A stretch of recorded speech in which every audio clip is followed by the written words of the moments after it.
Sir sir इस तरफ आ जाओ हट जाओ आगे से हटो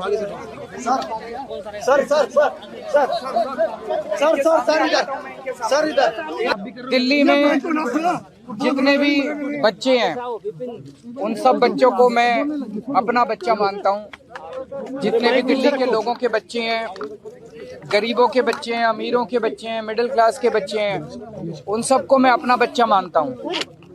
और मैं चाहता हूँ कि सभी दिल्ली के सभी बच्चों को अच्छी से अच्छी शिक्षा मिलनी चाहिए।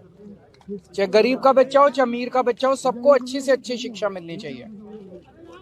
कई लोग ऐसे हैं जिनको भगवान ने साधन दिए हैं, वो अपने बच्चों को विदेशों में पढ़ाई करने भेजते हैं। हम चाहते हैं कि हमारे गरीबों के, मिडिल क्लास के बच्चों को भी विदेशों जैसी अच्छी से अच्छी शिक्षा मिले। अब सब बच्चे तो विदेश जा नहीं सकते, तो हमने दिल्ली में स्कूल अच्छे कर दिए। अब हम अपने सरकारी स्कूलों के टीचर्स को विदेशों में ट्रेनिंग के लिए भेज रहे हैं। वो वहां पे दुनिया की बेस्ट ट्रेनिंग लेके आएंगे। हम उन्हें फिनलैंड भेज रहे हैं। फिनलैंड दुनिया का वो देश माना जाता है जहां दुनिया में सबसे अच्छी शिक्षा फिनलैंड में दी जाती है। तो हम दिल्ली के सरकारी स्कूलों के टीचर्स को फिनलैंड भेज रहे हैं, वहां से वो ट्रेनिंग लेके आए और हमारे सरकारी स्कूलों में हमारे बच्चों को शिक्षा दें। अभी तक 1000 से ज्यादा टीचर्स की और प्रिंसिपल्स की हम विदेशों में ट्रेनिंग करा चुके हैं। अब लगभग 30 के करीब ऐसे टीचर्स या प्रिंसिपल्स को फिनलैंड भेजना था हमें। एलजी साहब ने ऑर्डर कर दिया कि ये फिनलैंड नहीं जाएंगे और देखो अगर इनको इंडिया में ही कहीं ट्रेनिंग करा दो। ये तो ठीक नहीं है, ये तो बिल्कुल गलत है। एलजी साहब को क्या प्रॉब्लम है? दिल्ली के लोगों की चुनी हुई सरकार, दिल्ली के बच्चे, दिल्ली के लोगों का टैक्स का पैसा, दिल्ली के लोगों के पैसे से उनको टीचर्स को ट्रेनिंग के लिए भेज रहे हैं। एलजी साहब क्यों रोक रहे हैं? एलजी साहब रोकने वाले कौन होते हैं? एलजी साहब क्यों रोक रहे हैं टीचर्स की ट्रेनिंग को? मुझे बहुत ज्यादा दुख हुआ इस बात से कि एलजी साहब दिल्ली के लोगों की बच्चों को अच्छी शिक्षा नहीं दिलवाना चाहते। मैं आपको पकड़ना एक बार, मैं सुप्रीम कोर्ट का ऑर्डर लेके आया हूँ। ये सुप्रीम कोर्ट का ऑर्डर है, ये देखो, सारे जने कैमरे पे दिखा दो, ये सुप्रीम कोर्ट का ऑर्डर है। इस ऑर्डर में लिखा है, सुप्रीम कोर्ट ने 4 जुलाई 2018 को बोला था, lieutenant governor of Delhi has not been interested with any independent decision making power. ये देखो, इसमें क्या ये सुप्रीम कोर्ट ने कहा है, लेफ्टिनेंट गवर्नर को कोई भी स्वतंत्र निर्णय लेने का अधिकार नहीं है। ये 2 बार लिखा, उनको पता था एलजी एक बार में नहीं मानेंगे। एक तो उन्होंने 284 नंबर पैराग्राफ में लिखा और एक उन्होंने 475 नंबर पैराग्राफ में फिर लिखा सुप्रीम कोर्ट ने, there is no independent authority vested in lieutenant governor to take decision. इसमें लिखा हुआ है कि लेफ्टिनेंट गवर्नर स्वतंत्र रूप से कोई निर्णय नहीं ले सकते।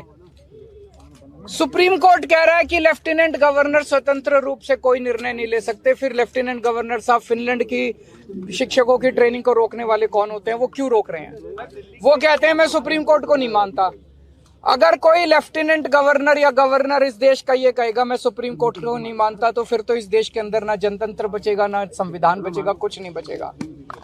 हमें बेहद दुख है कि आज हम सब लोगों को, दिल्ली के मुख्यमंत्री को, दिल्ली के सारे चुने हुए विधायकों को एलजी हाउस मार्च करके कोई बड़ी चीज के लिए नहीं जाना पड़ रहा है, मात्र इस चीज के लिए जाना पड़ रहा है कि एलजी साहब हमारे शिक्षकों को फिनलैंड ट्रेनिंग के लिए जाने दो, उनको मत रोको। अगर दिल्ली का चुनाव हुआ, दिल्ली के 2 करोड़ लोगों ने वोट डाल के अपने मुख्यमंत्री को चुना, 70 में से 62 सीट दी, वो मुख्यमंत्री अगर अपने शिक्षकों को फिनलैंड ट्रेनिंग नहीं भेज सकता तो फिर क्या फायदा है ऐसे चुनाव का और क्या फायदा है जनतंत्र का? अभी हम सारे जा रहे हैं और मैं उम्मीद करता हूं कि एलजी साहब को अपनी गलती का एहसास होगा और वो शिक्षकों को ट्रेनिंग के लिए जाने दें। बहुत सारे काम इन दिनों में एलजी साहब ने, जैसे मैंने अभी आपको दिखाया, एलजी साहब ने दिल्ली में योगा क्लासेस रोक दी। बताओ, योगा क्लासेस रोकने से एलजी साहब को क्या फायदा हुआ? 17,000 लोग डेली योगा करते थे, मैं उनको फ्री में योगा कराता था। एलजी साहब ने अफसरों को बोल के दिल्ली के सारे मोहल्ला क्लिनिक्स की सारी पेमेंट रुकवा दी, दवाइयां रुकवा दी, टेस्ट रुकवा दिए, डॉक्टरों की तनख्वाह रुकवा दी, मोहल्ला क्लिनिक का रेंट रुकवा दिया, मोहल्ला क्लिनिक का बिजली का बिल रुकवा दिया, दिल्ली जल बोर्ड की सारी पेमेंट्स रुकवा दी इस बार। हम चाहते थे 24 घंटे पानी और यमुना की सफाई के ऊपर मिशन मोड में काम करना, तो हमने कई हजार करोड़ रुपए जल बोर्ड के लिए रखे थे, कोई पेमेंट नहीं होने दी दिल्ली जल बोर्ड की। एलजी साहब ने डीटीसी के बस मार्शल, जो हमने महिलाओं की सुरक्षा के लिए बस मार्शल लगाए हैं डीटीसी की बसों में, उनकी 3 महीने से पेमेंट नहीं होने दी।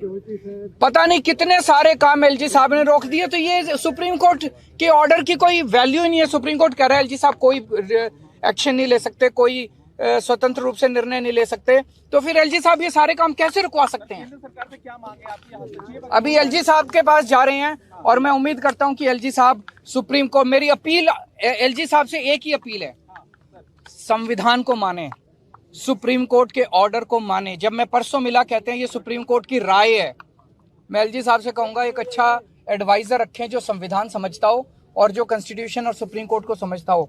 एलजी, सुप्रीम कोर्ट के ऑर्डर सुप्रीम कोर्ट की राय नहीं होती है। सुप्रीम कोर्ट के ऑर्डर सबके ऊपर बाध्य होते हैं, बाइंडिंग होते हैं। सीधे यहीं से चल रहे हैं।